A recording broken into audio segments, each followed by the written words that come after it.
রাসূল আরবি সাল্লাল্লাহু আলাইহি ওয়াসাল্লাম এখন যেখানে রওজা, ওটাই ছিল আমার নবীর ঘর। আম্মা জান আয়েশা সিদ্দিকা রাদিয়াল্লাহু আনহার ঘর ওইটা। ওখানে বসেই নবীজি ইন্তেকাল করেছেন, সেখানে আমার নবীকে দাফন করা হয়েছে। নবীজিকে যখন ওখানে দাফন করা হলো, আম্মা জান আরেকটা ছোট্ট কবরের জায়গা রেখা মাঝখানে ওয়াল দিয়ে আম্মা জান ওখানে বসবাস করতেন। মনে মনে চিন্তা, আম্মা জান চিন্তা করলেন, নবীর পাশে আমার কবরটা যদি হয়, আমার কত খুশনসিব, কিয়ামত পর্যন্ত নবীর পাশে আমি ঘুমাইব। কিন্তু কিছুদিন পরে আবু বকর সিদ্দিক রাদিয়াল্লাহু আনহু, যেহেতু তার মেয়ে আম্মা জান আয়েশা, আবু বকর গিয়ে দাঁড়িয়েছেন, মা যদি তুমি অনুমতি দাও, নবীর পাশে আমি একটু ঘুমাইতে চাই, আমার শেষ জীবনের শেষ ঘুমটা আমি ঘুমাইতে চাই। কারণ আমার হাবিব ছাড়া আমি দুনিয়ার কোথাও যাই না, আমার পয়গম্বররা ছাড়া।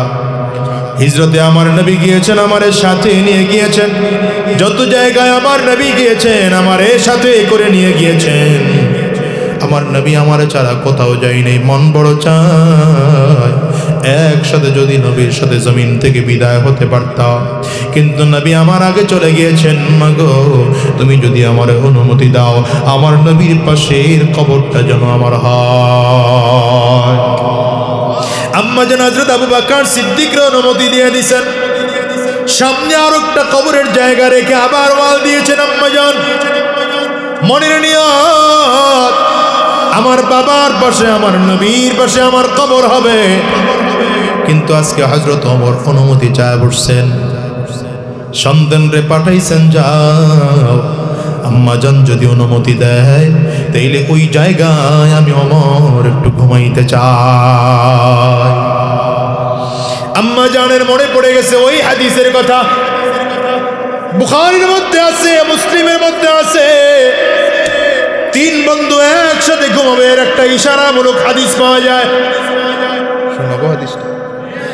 নবী আলাইহিস সালাতু ওয়াস সালাম একদিন মদিনার খেজুরের বাগানের মধ্যে ঢুকছেন। খেজুরের বাগানের মধ্যে একটা কূপের মধ্যে ঢুইকা আমার নবী, কূপের পানির পাড়ে আমার নবী বসে পায়ের থেকে একটু কাপড় উঠায়া পায়ের টাকনুগুলো পানির মধ্যে ভেজা পাটা একটু একটু করে নাড়তেছেন। নবী আলাইহিস সালাতু ওয়াস সালাম একা একা বসা। হযরত আবু মুসা আশআরী রাদিয়াল্লাহু আনহু বলেন, যখন দেখলাম রাহমাতুল লিল আলামিন কূপের মধ্যে বসে আছেন একা একা, মনে মনে চিন্তা করলাম আজকে নবীর পাহারাদার আমি হয়ে যাব। আমি আমার নবীর ওই খেজুর বাগানের গেটের মধ্যে দাঁড়াইয়া আছি, কেউ যদি ঢুকতে হয় তাইলে অনুমতি নিয়ে ঢোকা লাগবে। কিছুক্ষণের মধ্যে আবু বকর সিদ্দিক রাদিয়াল্লাহু আনহু আসছেন। আমি বললাম দাঁড়ান, নবীজির অনুমতি নিয়ে নেই। পয়গম্বর আরবির কাছে এসে বললাম, হুজুর আমার আবু বকর আসছে, অনুমতি দেব কিনা আপনি বলেন। নবী আমার বললেন, যাও আবু বকরকে অনুমতি দাও, সাথে তাকে জান্নাতের সুসংবাদটাও দিয়ে দাও। হযরত আবু বকর সিদ্দিক রাদিয়াল্লাহু আনহু আসলেন, নবীজির ডান পাশে বসলেন। নবীজি যেমন করে একটু কাপড় উঠাইয়া পা পানির মধ্যে ভিজা নাড়তেছেন, আবু বকর সিদ্দিক রাদিয়াল্লাহু আনহু তেমন করে পানির মধ্যে পা ভিজায়া একই সাথে নাড়তেছেন। কিছুক্ষণ পরে হযরত ওমর রাদিয়াল্লাহু আনহু আসছে, নবীজির কাছে অনুমতি নিতে আসলেন। আমার নবী বললেন, যাও ওমরকেও অনুমতি দাও, তাকেও জান্নাতের শুভ সংবাদ দিয়ে দাও। হযরত ওমর আসলেন, হযরত আবু বকর আর আমার নবীজি যেমন করে কাপড় উঠাইয়া টাকনুকিরা পর্যন্ত পানির মধ্যে ভিজায়া নাড়তেছেন, হযরত ওমর নবীর বাম পাশে বসে তিন বন্ধু একসাথে পাওনা রে। সুবহানাল্লাহ, আওয়াজ দিয়া কন্যা। এই কিছুক্ষণ পরে হযরত উসমান বিন আফফান আসছেন। হযরত উসমানের ব্যাপারেও নবী বললেন, আসতে বলো, তাকেও জান্নাতের সংবাদ দাও। হযরত উসমান এসে দেখলেন নবীজির ডান সাইডে আবু বকর বসা, বাম সাইডে হযরত ওমর বসা, এই সাইডে ফিল আপ হয়ে গেছে। নবীজির দ্বারের কাছে বসা যায় না। কোথায় বলবেন? হযরত ওসমান একদম বরাবর ওই কুয়ার ওই পাড়ে গিয়া পানির মধ্যে পা ভিজায়া চারজন একই সাথে নাড়তেছেন। এই হাদিস দ্বারা প্রমাণ হয়, মুহাদ্দিসিন মুফাসসিরিনগণ বলেন, তিন বন্ধু যে একসাথে বসেছে, বোঝা গেল ইন্তেকালের পর তিন বন্ধু একসাথে ঘুমাইবে। আজকেও সারা পৃথিবী থেকে কোটি কোটি মানুষ যায়, যারা আমার নবীকে সালাম দিতে যায়। নবীকে সালাম দেওয়ার পাশাপাশি আবু বকর সিদ্দিক রাদিয়াল্লাহু আনহুকেও সালাম দিতে হয়, হযরত ওমরকেও সালাম দিতে হয়। একই সাথে তিনজন বন্ধু শোয়া আছেন। হযরত আম্মা জান আয়েশা সিদ্দিকা রাদিয়াল্লাহু আনহা ওই হাদিসের কথা মনে পড়ে গিয়েছে। আব্দুল্লাহ ইবনে ওমরকে ডাক দিয়ে বললেন, শোনো, আমার মনটা চাইছিল আমি আমার নবীর পাশে, আমার আব্বা জানের পাশে ঘুমাইব, কিন্তু যেহেতু জামানার ওমর অনুমতি চাইছে, অনুমতি না দিয়ে পারি না। যাও, অনুমতি দিয়া দিনা, ওমরের কবরটা এখানে দিবা। অনুমতি নিয়ে চলে আসছে। বাবার সামনে এসে বলে, আব্বা অনুমতি হয়ে গেছে। হযরত ওমর আব্দুল্লাহ ইবনে ওমর নিজের সন্তানরে আবার ডাকছেন, এদিকে আসো। কানে কানে ডেকে বললেন, শোনো, আমি যখন জমিন থেকে বিদায় হয়ে যাব, সুন্দর করে আমারে গোসল করাইবা, কাপড়ের কাপড় পরাইয়া জানাজা কমপ্লিট যখন করাইবা, আমার লাশটারে আবার আম্মা জানের বাড়ির সামনে নিয়ে আম্মা জানরে আবার জিজ্ঞাসা করবা। কেন জিজ্ঞাসা করবা জানো? এখন আম্মা জানরে যখন জিজ্ঞাসা করেছ, আমি তখন গভর্নমেন্ট অফ মদিনার প্রেসিডেন্ট আছি, এই মুহূর্তে আমি আমিরুল মুমিনিন আছি, এই মুহূর্তে আমি খলিফাতুল মুসলিমিন আছি, কিন্তু আমি যখন জমিন থেকে বিদায় হয়ে যাব, আমার গোসল যখন করা হয়ে যাবে, কাফনের কাপড় যখন আমাকে পরানো হবে, আমার জানাজা যখন কমপ্লিট হয়ে যাবে, এর মধ্যে নতুন করে মদিনার মানুষ আবার পরামর্শ করে গভর্নমেন্ট অফ মদিনার প্রেসিডেন্ট নিযুক্ত করবে, নতুন করে খলিফাতুল মুসলিমিন নিযুক্ত হয়ে যাবে, নতুন করে আমিরুল মুমিনিন নিযুক্ত হয়ে যাবে। তখন আমি ওমরের পরিচয় খলিফাতুল মুসলিমিন থাকবে না, আমিরুল মুমিনিন থাকবে না, আমি ওমরের পরিচয় থাকবে খাত্তাবের ছেলে সাধারণ একজন ওমর, আমার পরিচয় থাকবে নবীর গোলাম ওমর। আম্মা জানের কাছে যাইয়া নবীর গোলাম ওমরের লাশটারে আম্মা জানের বাড়ির দরজার সামনে রেখা আবার অনুমতি চাইবা। যদি আম্মা জান অনুমতি দেয় তো ওখানেই দাফন দিবা, আর অনুমতি যদি না দেয় বাইতুল জান্নাতুল বাকির মধ্যে গিয়ে আমার দাফন করবা। কেন জানুনি? কেন জানুনি? আজকে হয়তো আম্মা জান, আমি মদিনার প্রেসিডেন্ট, এই ভয় পেয়ে অথবা লজ্জার কারণে অনুমতি দিতে পারে। আমি চাই না আমার আম্মা জান লজ্জায় পড়ে আমার অনুমতি দিক। যদি সেদিন নবীর গোলাম সাধারণ আমরের ক্ষমতা ছাড়া যদি অনুমতি দেয়, আমি আমার নবীর পাশে ঘুমাইব। هو الذي بعث في الأميين رسولا منهم يتلو عليهم آياته ويزكيهم ويعلمهم الكتاب والحكمة وإن كانوا من قبل لفي ضلال مبين।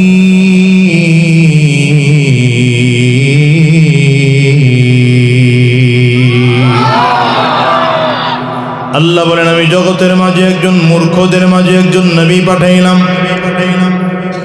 জগতের মূর্খ মানুষদের কাছে নবী পাঠাইয়া নবীকে দায়িত্ব দিয়ে পাঠাইলাম। নবীর এক নম্বর দায়িত্ব হলো উম্মতকে কোরআনুল কারীম তিলাওয়াত করে করে নবী শোনাইবে। নবীর এটা এক নম্বর দায়িত্ব, এই পৃথিবীর মানুষকে কোরআন তিলাওয়াত আমার নবী শিখাবেন। দ্বিতীয় নম্বর দায়িত্ব ওয়ায়ুযাক্কিহিম, অশুদ্ধ আত্মাওয়ালা মানুষদের প্রতি মেহনত করে করে আমার নবী তাদেরকে শুদ্ধওয়ালা মানুষ বানাবে। এই আয়াতে আরো 4টা কথা বলা হয়েছে, আমি ওই দিকে যাব না, আজকে এই 2টা নিয়ে আলোচনা করব। তাইলে নবীর 1 নম্বর দায়িত্ব ছিল কোরআনের তিলাওয়াত করা। দ্বিতীয় নম্বর দায়িত্ব হলো অশুদ্ধ আত্মাওয়ালা মানুষগুলোকে মেহনত করে করে শুদ্ধ আত্মাওয়ালা মানুষ তৈরি করা। এক কথায় বুঝেন, আমার নবীকে জগৎবাসীর উস্তাদ বানাইয়া আল্লাহ জমিনে পাঠাইছে। একটু জোরে বলেন না। জগৎবাসীর কি বানাইয়া পাঠাইছেন? উস্তাদ বানাইয়া পাঠাইছেন। আমরা সব নবীর ছাত্র। এই জন্য একটু আগে বলছি যে আমি উস্তাদ না, যদিও চেয়ারটা উস্তাদের, কিন্তু আমিও ছাত্র ভাই, হয়তো একটু সিনিয়র একটু জুনিয়র। উস্তাদ আমাদের নবী। উস্তাদ কে বলেন না, জোরে বলেন। কিয়ামত পর্যন্ত যত মানুষ আসবে সব নবীর ছাত্র, আর আমরা সব ছাত্র ভাই। তাইলে আপনারা কি করেন? আমরা তাকরার করি। কওমি মাদ্রাসায় একটা প্রচলন আছে, শিক্ষক যখন পড়ায়া ক্লাস থেকে যায়, তো যেই ছাত্র একটু ভালো বুঝে উনি আবার ছাত্রদেরকে পড়ায়, বাকিদেরকে পড়ায়। এটাকে কওমি মাদ্রাসার ভাষায় বলে তাকরার করে। তো আমরাও নবী হাদিস যা পড়ায় গেছে ওটাই এখনো আছে। একটা হাদিসও বাড়ে নাই, একটা কমেও নাই। কোরআনের যে আয়াত নবীজি নাজিল করা অবস্থায় রেখে গিয়েছেন, ওই আয়াত থেকে একটা অক্ষর কোরআনের কমেও নাই, এক অক্ষর বাড়েও নেই। যা আছে তাই আছে, কিয়ামত পর্যন্ত থাকবে। তবে একই কোরআন আমরা বারবার আপনাদের সামনে কেন পড়াই, একই হাদিস বারবার আপনাদের সামনে কেন বলি? এর কারণ হলো আমরাও একটু সিনিয়র ভাই, হয়তো কোরআন আপনাদের চেয়ে একটু বেশি বুঝি। এই জন্যে আমরা আপনাদের কাছে ওগুলো শোনায়া শোনায়া নবীর হাদিসগুলো আবার তাকরার করতেছি। আমার নবীকে আল্লাহ উস্তাদ বানায়া পাঠাইছেন। পৃথিবীর সকল মানুষ নবীর ছাত্র। আসমানের নিচে জমিনের উপরে যা আছে সব পুরোটা নবীর মাদ্রাসা। সুবহানাল্লাহ, জোরে কান, আওয়াজ দিয়ে আরো জোরে বলেন। পুরোটা নবীর মাদ্রাসা। তবে হ্যাঁ, আমার নবী নিজের হাতে কয়জন ছাত্র বানাইছেন? আমার নবী নিজের হাতে কয়জন ছাত্র বানাইছেন? এর মধ্যে একজন ছাত্র আবু বকর সিদ্দিক রাদিয়াল্লাহু আনহু। শুনছেন নামটা? নামটা শুনছেন? ওই যে ভাই ঘুমায়, উনি শুনছেন? পর্যন্ত ঘুমিয়া এখানে ঘুমানোর লেগে আনা হয়। নবীর এক নম্বর ছাত্র আবু বকর সিদ্দিক রাদিয়াল্লাহু আনহু। নবীজির দ্বিতীয় নম্বর ছাত্র হযরত ওমর ইবনুল খাত্তাব রাদিয়াল্লাহু আনহু। নবীজির আরেকজন ছাত্র হযরত উসমান বিন আফফান রাদিয়াল্লাহু আনহু। নবীজির আরেকজন ছাত্র হযরত আলী ইবনে আবি তালিব রাদিয়াল্লাহু আনহু। আল্লাহু আকবার, চিৎকার করে। সব নবীর সাহাবীদের কথা বাদ দিলাম, এই চারজন সাহাবী কেমন সাহাবী? এমন সাহাবী যেই সাহাবীকে আমার নবী নিজের জীবদ্দশায় এদেরকে জান্নাতের সার্টিফিকেট দিয়েছেন। কেমন উস্তাদের কেমন ছাত্র হলে জীবদ্দশায় জান্নাতের সার্টিফিকেট দেওয়া যায়? আল্লাহু আকবার। ছাত্র কেমন যোগ্যতা সম্পন্ন, উস্তাদ কেমন যোগ্যতা সম্পন্ন। ছাত্রের যোগ্যতা কত চমৎকার, উস্তাদের যোগ্যতা কত চমৎকার। যেই ছাত্র উস্তাদের কাছে পড়লে ডাইরেক্ট জান্নাতের সার্টিফিকেট পায়, আমার নবী 10 জন সাহাবীকে নিজের জীবদ্দশায় জান্নাতের সার্টিফিকেট দিয়েছেন। এর মধ্যে আবু বকর সিদ্দিক রাদিয়াল্লাহু আনহু। আবু বকর সিদ্দিক রাদিয়াল্লাহু আনহু তো এমন একজন মানুষ ছিলেন, যে মানুষ মক্কার বড় ব্যবসায়ীদের মধ্যে একজন ছিলেন। মক্কার বাজারের সবচেয়ে দামি কাপড় আবু বকর সিদ্দিক পরতেন। একদিনকার ঘটনা এমন ঘটছে, রাহমাতুল লিল আলামিন তার কাছে জিবরিল আমিন এসে হাজির। নবীজি তাকায় দেখেন জিবরিল আলাইহিস সালাতু ওয়াস সালাম যে কাপড় পরে আসছেন, জিবরিলের পরনের জামাটা ছালার চটের জামা। জামাটা কিসের? ছালার চট দিয়ে বানানো। মাথার পাগড়ি ওটাও ছালার চটের। জিবরিল আমিন এসে বললেন, পয়গম্বর আপনার সাহাবী আবু বকরকে একটু সালাম দেন। তো মসজিদে নববীতে মেম্বরে বসলে, মসজিদে নববীর মেম্বরে বসলে ডান দিকে নবীজির হাতের ডান সাইডে ছিল আমার নবীর ঘর, যেটা এখন নবীজির কবর, যেটা নবীজির রওজা। হ্যাঁ, এটা ছিল নবীজির মেম্বরে বসলে ডান দিকে। ওই ঘর থেকে নবীজির মেম্বর পর্যন্ত এই জায়গাটাকে রিয়াজুল জান্নাহ বলে। বাইনা বাইতি ওয়া মিম্বরি রাউযাতুম মির রিয়াজিল জান্নাহ। এই জায়গাটাকে এখনো রিয়াজুল জান্নাহ বলে। আর ঠিক নবীজি মেম্বরে বসলে একটু দূরে বাম হাতে একটু সামনে আগাইলে হযরত আবু বকর সিদ্দিক রাদিয়াল্লাহু আনহুর বাড়ি। জিবরিল আমিন যখন আসছেন, কথা কয় কোথায়, আরে পারলাম না আপনার ঘরে পরিবেশটাই বানাইতে পারলাম।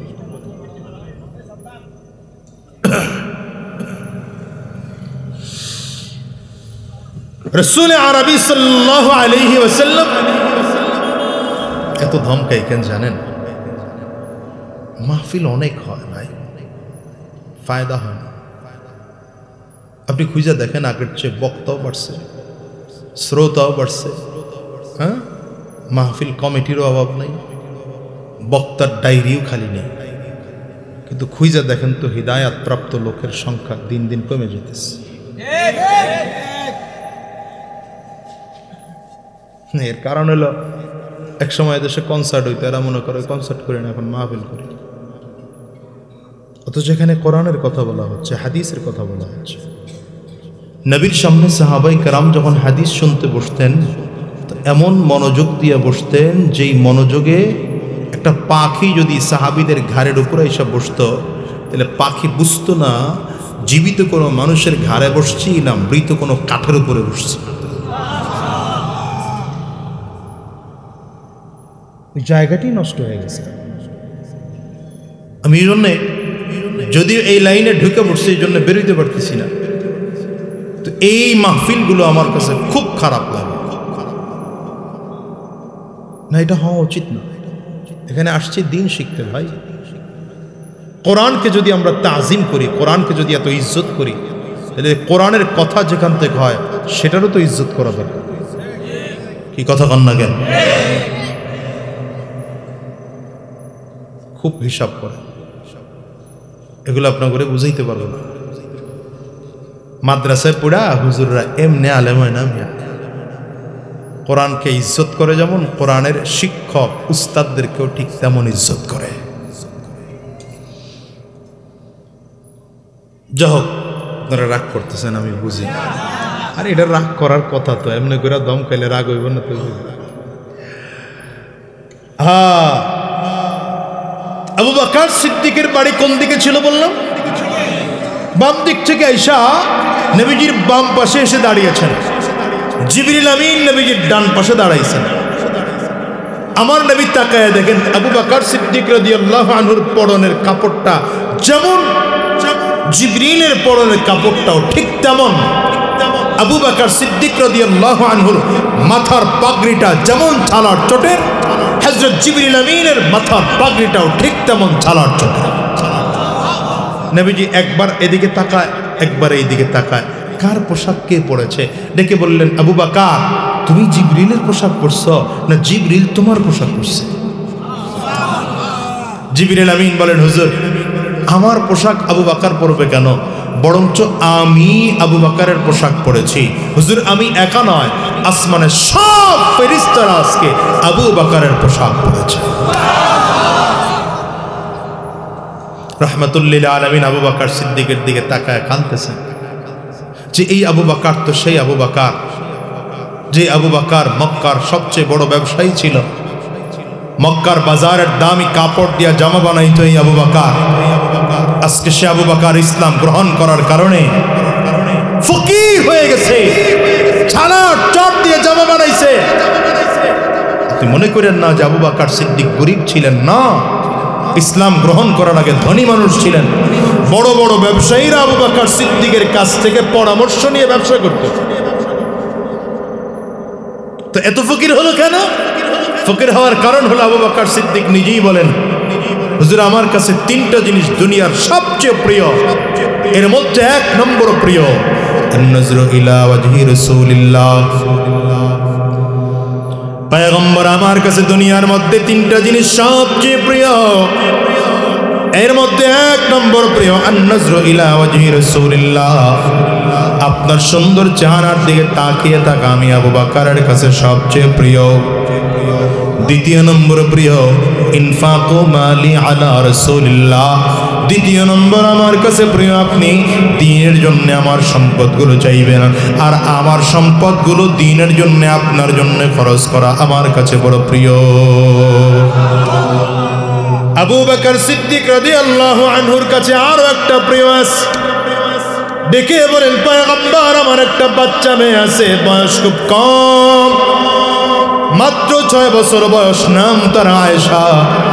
আমার বারবার করে মন চাই এই ছোট্ট মেয়েটাকে আপনার কাছে বিয়ে দেব। এই দুনিয়ার মুসলমান, বর্তমান যুগে একদল বদমাশ নাস্তিক মুরতাদগুলো আমার নবীর চরিত্র নিয়ে কথা বলে। এরা বলতে চায় আমার নবী মাত্র 6 বছর বয়সে আমার নবী আম্মা জান আয়েশাকে বিয়ে করেছেন, কিন্তু বেকুবগুলো জানে না প্রস্তাব আমার নবী নিজে আম্মা জানের কাছে দেননি, বরঞ্চ প্রস্তাব আল্লাহর পক্ষ থেকে আমার নবীর কাছে আসছে। আবু বকর সিদ্দিক রাদিয়াল্লাহু আনহু নবীর কাছে প্রস্তাব দিল, পয়গম্বর আমার একটা বাচ্চা মেয়ে, আপনি যদি বলেন আমার মেয়েটাকে আপনার কাছে বিয়ে দেব। রাসূল আরবি চুপচাপ করে বসে আছেন, হ্যাঁ বলতে পারেন না, নাও বলতে পারেন না। কারণ হ্যাঁ বললেও সমস্যা, মাত্র 6 বছর বাচ্চাকে আমার নবী কেমনে বিয়ে করবেন। আবার ডাইরেক্ট না বললেও সমস্যা। তাই আবু বকর সিদ্দিক রাদিয়াল্লাহু আনহুর মতো এত প্রিয় মানুষটা কষ্ট পেয়ে যাবে, এটাও না করা যায় না। নবীজি চুপচাপ করে বসা, হঠাৎ করে তাকিয়ে দেখলেন জিবরিল আলাইহিস সালাম নাজিল হয়েছেন। আমার নবীর হাতের মধ্যে একটা রেশমি রুমাল দিয়ে বললেন, পয়গম্বর এই রেশমি রুমালটার মধ্যে একটা মেয়ের ছবি আছে। আল্লাহ তাআলা বলেছেন এই রুমালের মেয়েটাকে যদি পছন্দ হয়, বিয়ের প্রস্তাব আমার আল্লাহ নিজে দিয়ে পাঠাইছে। নবী আমার রেশমি রুমালটা খুলে ডাক দিলেন, এরে আবু বকর দেখো এই ছবিটা কার। আবু বকর সিদ্দিক রাদিয়াল্লাহু আনহু বললেন, পয়গম্বর এই ছবিটাই তো আমার মেয়ের ছবি।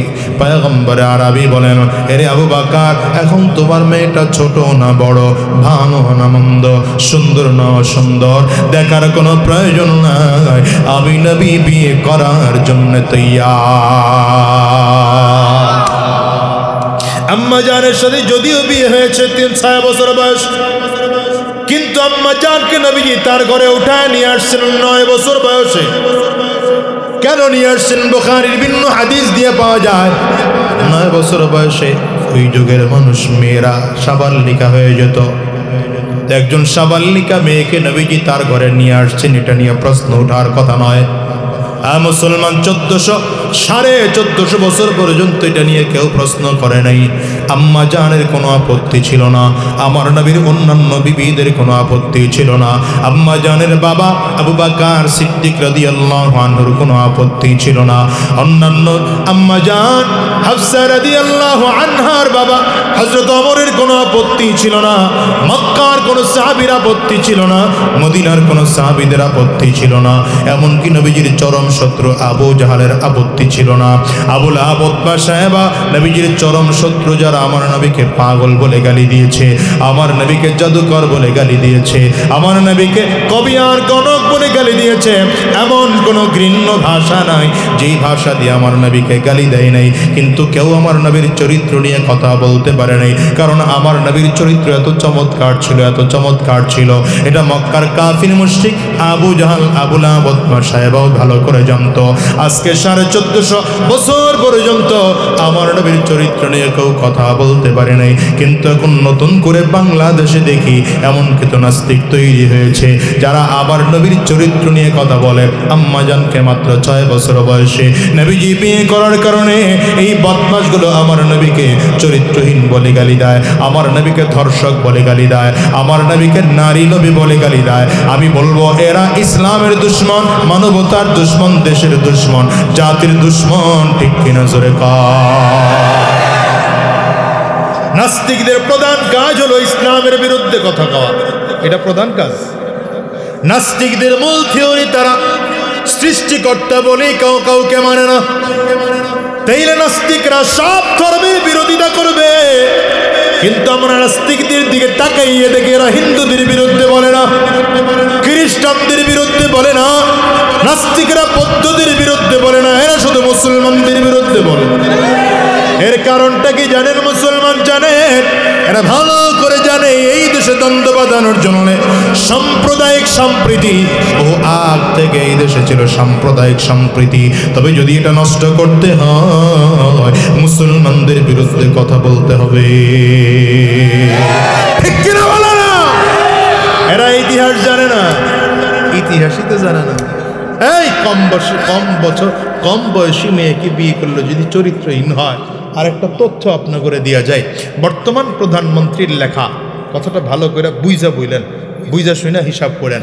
বর্তমান প্রধানমন্ত্রীর লেখা, তার বাবা বঙ্গবন্ধু শেখ মুজিবুর রহমানের আত্মজীবনী নিয়ে অসমাপ্ত আত্মজীবনী একটা ছোট্ট বই আছে।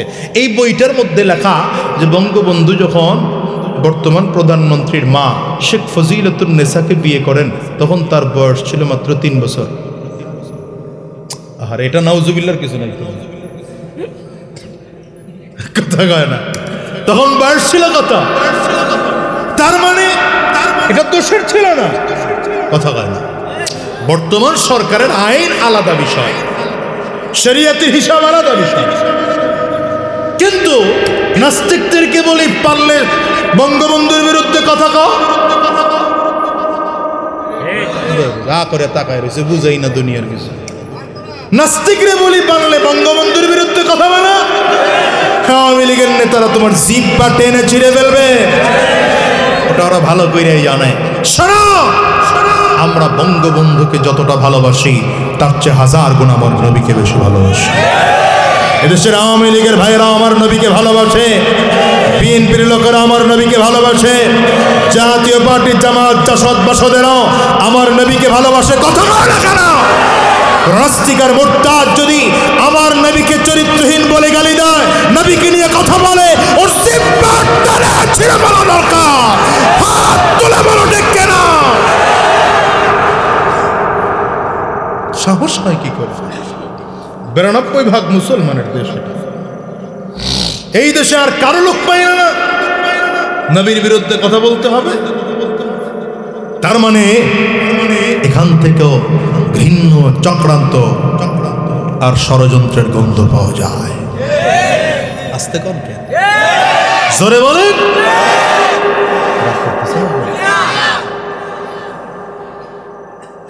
আমার নবী তাকায় দেখেন আবু বকর কোথার মানুষ ছিল, আজকে কোথায় চলে আসছে।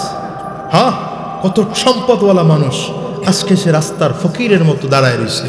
ইসলামের জন্য সব সম্পদ বিলীন করে দিছে। নবী আমার কাঁদতেছেন, চোখের পানি ছেড়ে কাঁদতেছেন। জিবরিল আমিন জিজ্ঞাসা করেন, পয়গম্বর আবু বকরকে একটু প্রশ্ন করেন না, সে যে ওই হালাত থেকে আজকে এই হালাতে চলে আসলো, ওই অবস্থান থেকে আজকে এই অবস্থানে চলে আসলো, এই অবস্থানের কারণে আবার আবু বকর আল্লাহর প্রতি বেজার না তো? কে প্রশ্ন করতেছে? জিবরিল প্রশ্ন করতেছে। তার মানে প্রশ্নটা আল্লাহ পাকের বোঝা যায়, ঠিক না? আবু বকর সিদ্দিক বলেন, হুজুর আমি রাগ করবো আল্লাহর সাথে, আপনি আল্লাহকে একটু প্রশ্ন করেন না, আমাকে এই হালাতে রেখা আল্লাহ বেজার না তো? আবার যদি আল্লাহ খুশি থাকে এর চেয়ে আরো নিচে গেলেও আমার সমস্যা নেই। জিবরিল আমিন কয়, আল্লাহ কেমন খুশি, আল্লাহ কেমন খুশি।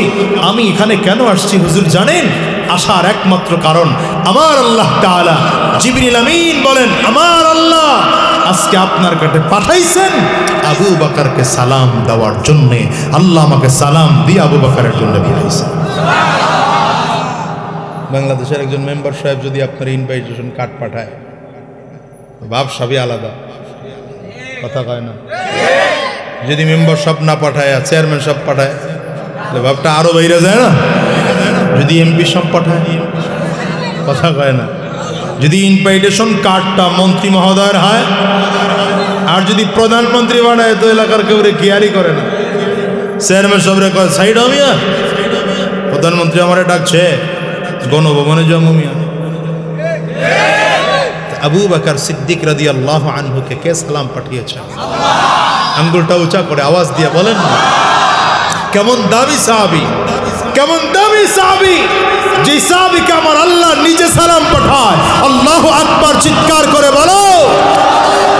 এবার আমার নবী সাহাবায়ে কেরামদেরকে শুনাইতেছেন, সাহাবীরা ইন্নী লা আরাফু আ'রাফু রাজুলাম বিইসমিহি ওয়া বিইসমি আবিহি ওয়া উম্মিহি ইন্নী লা'আরাফু রাজুলাম বিইসমিহি ওয়া বিইসমি আবিহি ওয়া উম্মিহি লিয়াতি বাবাম মিন আবওয়াবিল জান্নাতি ফায়ুকালু লাহু মারহাবান মারহাবা। আমার নবী বলেন, সাহাবীরা, আমি এমন একজন লোকের নাম জানি, তার বাবার নামটাও জানি, মায়ের নামটাও ভালো করে জানি। এই লোকটা যখন কিয়ামতের ময়দানে জান্নাতের গেটের মধ্যে ঢুকতে থাকবে, জান্নাতি ফেরেশতারা লোকটাকে আমন্ত্রণ আর নিমন্ত্রণ জানানোর জন্য লাল গালিচা বিছিয়ে ফেরেশতারা দুই দিক দিয়ে কাতার করে দাঁড়াবে। আল্লাহর বান্দা যখন লাল গালিচার উপরে কদম বাড়ায় বাড়ায় জান্নাতের মধ্যে ঢুকবে, ফেরেশতারা মারহাবা মারহাবা বলে নিমন্ত্রণ জানাবে। সাহাবায়ে কেরাম অধীর আগ্রহে বসে আছে, কে এমন মানুষ যে মানুষটার এত দাম, আমরা একটু লোকটার নাম শুনতে চাই। পয়গম্বরে আরবি নাম বলেন না। হঠাৎ করে সালমান ফারিসি রাদিয়াল্লাহু আনহু দাঁড়িয়েছেন। পয়গম্বর, এমন মানুষকে আমরা একটু লোকটার নাম জানতে চাই। আমার নবী ডেকে বললেন, নামটা জানতে চাও? তাইলে জেনে নাও, লোকটার কেউ নয়, লোকটা আমার সাহাবী আবু বকর।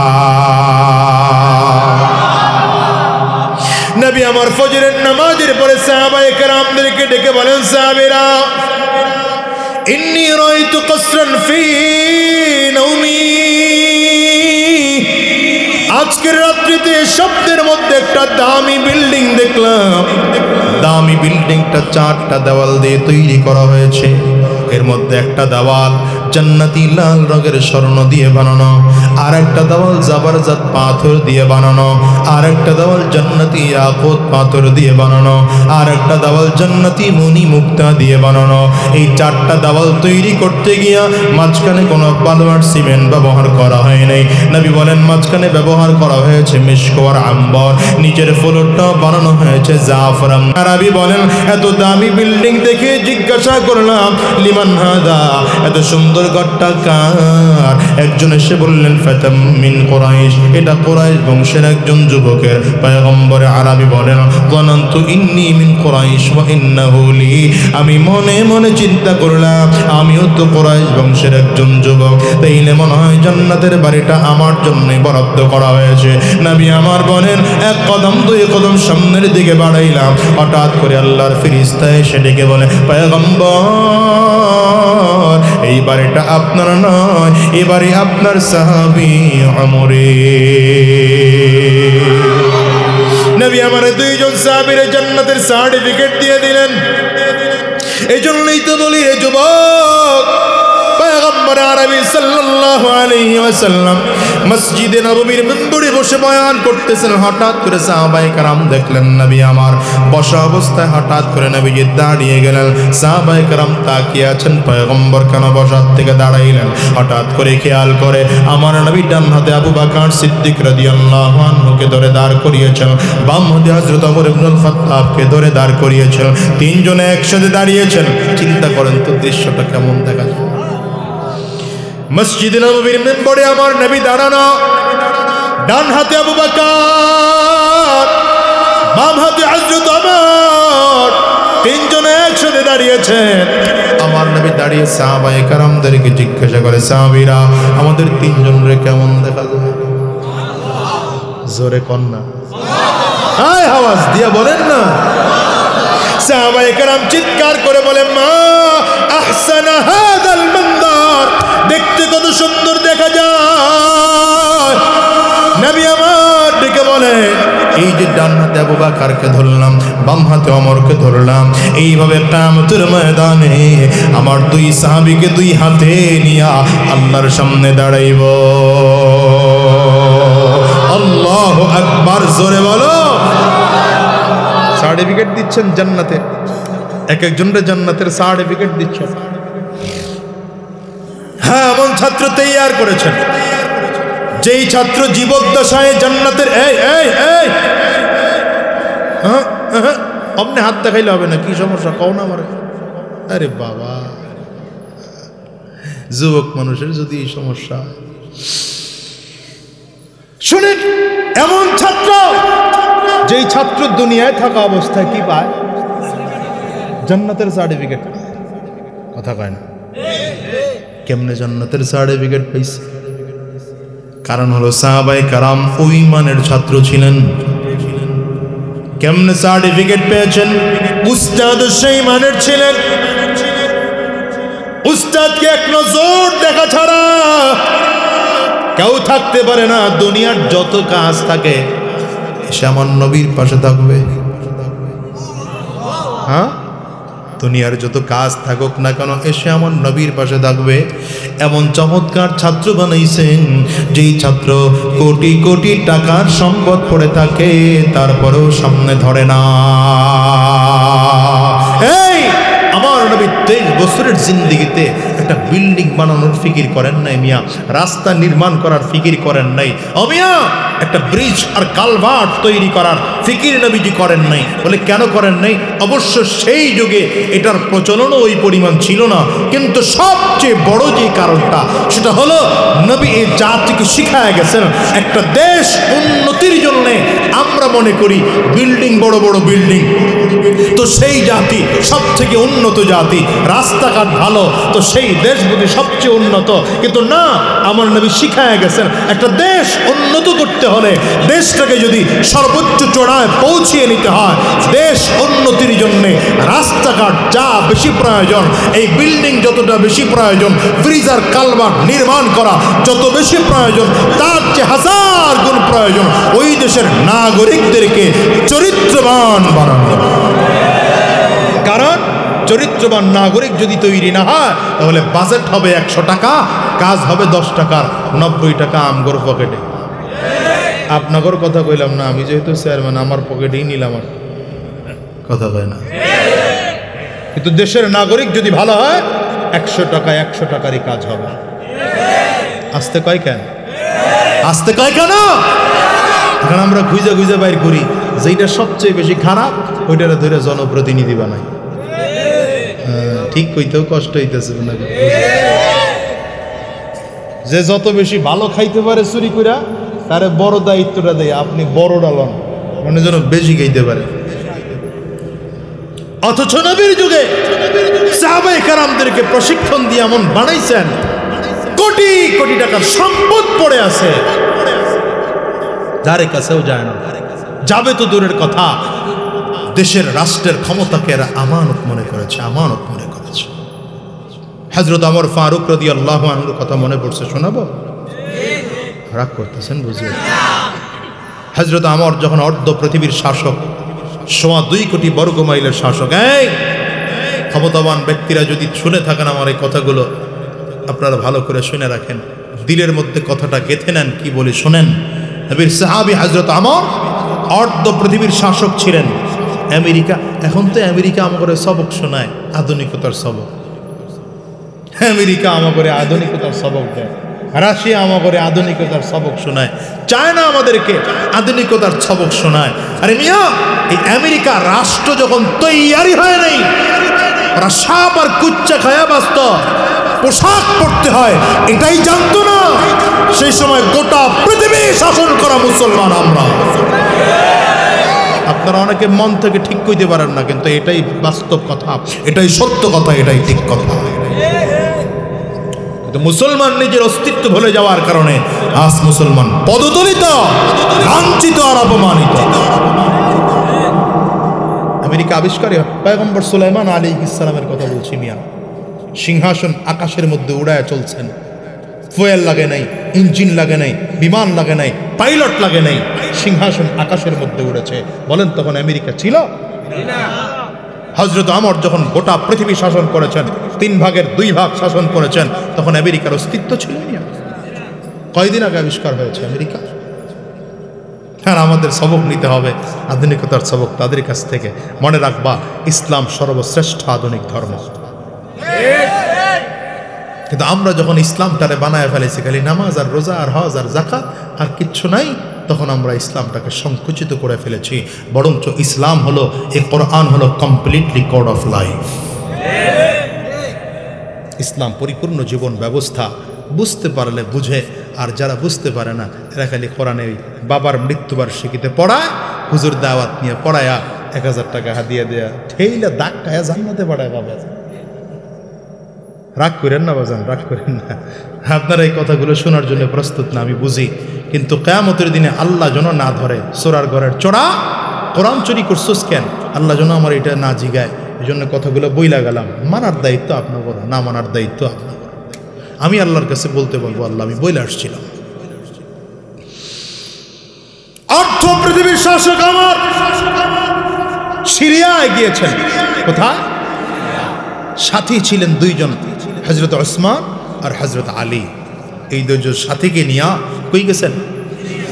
তো হযরত ওমর রাদিয়াল্লাহু আনহুর একটা অভ্যাস ছিল, একা একা ছদ্মবেশে রাতের বেলায় ঘুরে ঘুরে প্রজাদের খবর নিতেন, জনগণের খবর নিতেন, কে কি অবস্থায় আছে, কারো কোনো সমস্যা আছে কিনা।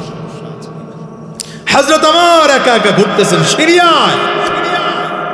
দেখেন একজন মহিলা বিষণ্ণ মন নিয়া বাড়ির দরজার সামনে রাতের অন্ধকারে চাঁদের আলোর মধ্যে বসে রয়েছে।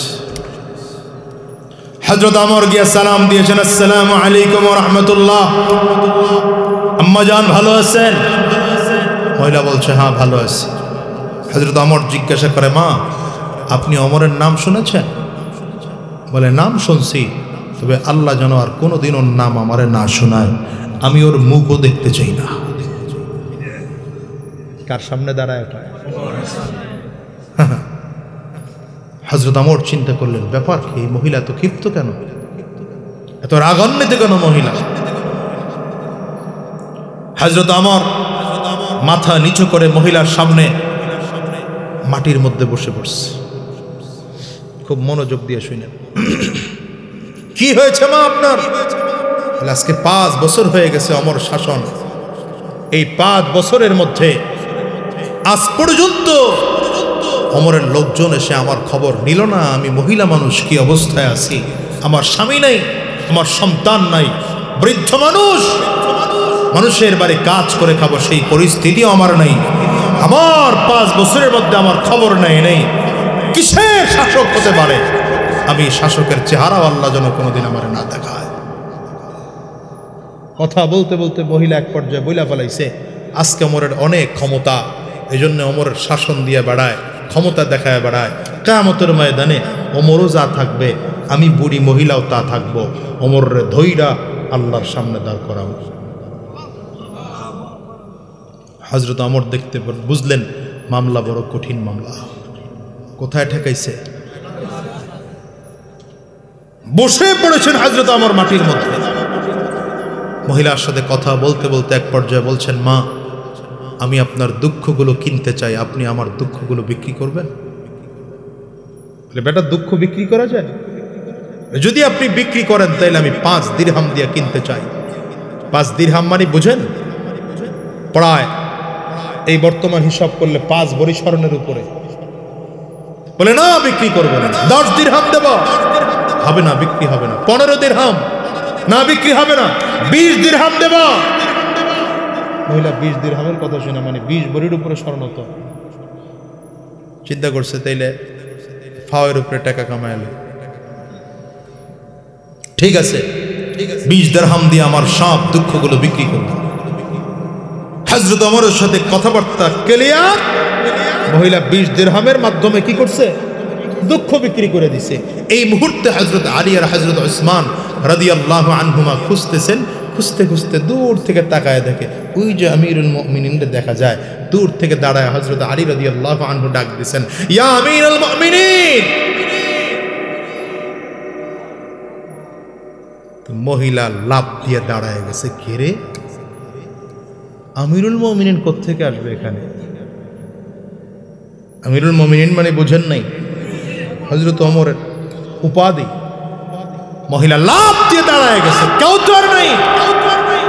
যাকে লক্ষ্য করে ডাকা হয়েছে সে তো আমার সামনে।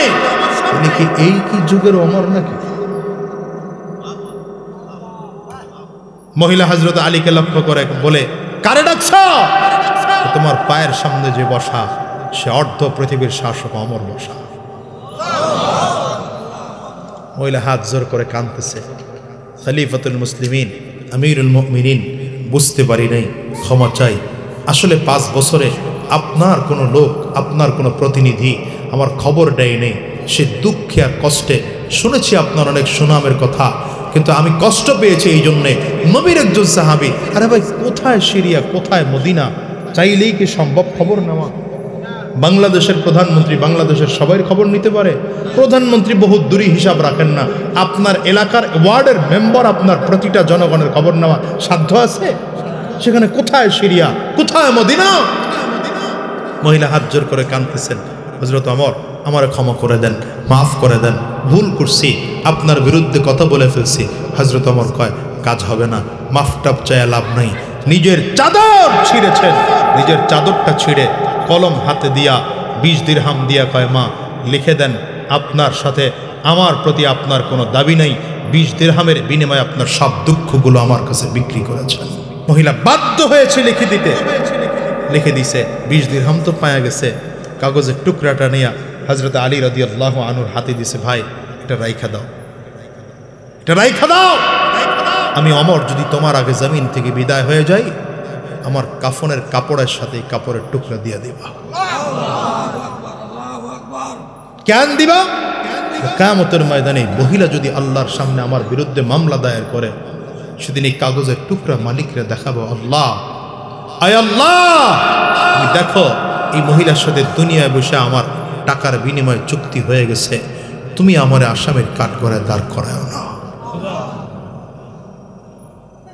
এরা ছিলেন শাসক মিয়া, আর আমরা তখন বাট পাড়ি দিয়ে বইরা রাখছি।